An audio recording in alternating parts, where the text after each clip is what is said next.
BJP প্রার্থীর নামে দেওয়াল লিখনে কাদা লেপে দেওয়ার অভিযোগে প্রতিক্রিয়ার পাল্টা প্রতিক্রিয়া। পূর্ব বর্ধমান জেলার পূর্বস্থলীর কাস্টশালী বাজার এলাকায় বিজেপি প্রার্থী অসীম সরকারের দেওয়াল লিখনের ওপর কাদা লেপে দেওয়া হয়েছে বলে অভিযোগ।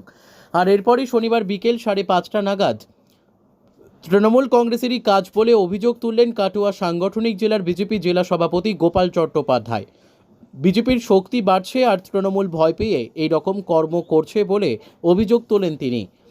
স্থানীয় পূর্বস্থলী পঞ্চায়েতের তৃণমূল সদস্য তথা উপপ্রধান কাজল শেখ তিনি বলেন, বিজেপির 3টি গোষ্ঠী, এটি বিজেপির অন্দরের কাজ, তৃণমূলের সাথে এর কোনো যোগ নেই। ব্যুরো রিপোর্ট, আমাদের টিভি।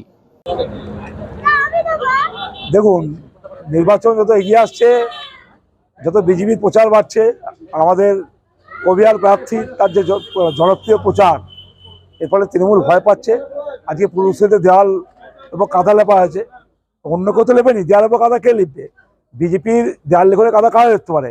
যারা গণতন্ত্রের মুখে কালি লেপেছে তৃণমূল, ঠিক আছে? তো গণতন্ত্রের মুখে কালি লেপনকারী তৃণমূল যে বিজেপির দেওয়াল লেখনে কালি লাগাবে, কাদা লাগাবে, এটা খুব স্বাভাবিক। আমরা তো ভয় পাচ্ছি না, মানুষ দেখছে, মানুষের জবাব দেবে। আসলে তৃণমূলের কার্যকর্তারা, তৃণমূল গোটা দলটা, তারা নিজেরাই নিজেদের গালে একটা কালি মেখে বসে আছে। চোর, ছেচোর, জোচ্চোরে ভর্তি। আর তাদের যা নেচার, সেই নেচারই তারা প্রতিফলিত করছে এখন দেওয়ালে। এটা তো নেচার, তৃণমূলের প্রকৃতি এটা। কিন্তু এ দিয়ে বিজেপির জয়কে ঠেকানো যাবে না। এবার ভারতীয় জনতা পার্টি এবার বর্ধমানপুর লোকসভা জয়লাভ করে। বিজেপি তরফ থেকে অভিযোগ করছে তারা যে দেওয়াল লিখেছে সেই দেওয়ালের নাকি টিএমসি থেকে কাদা লাগিয়ে দিয়েছে। এই বিষয়ে আপনি কি বলবেন? আমরা ওই রকম তৃণমূল কংগ্রেস নোংরা রাজনীতি করে না। এমনিতে বিজেপির এখানে লোক নেই বললেই চলে।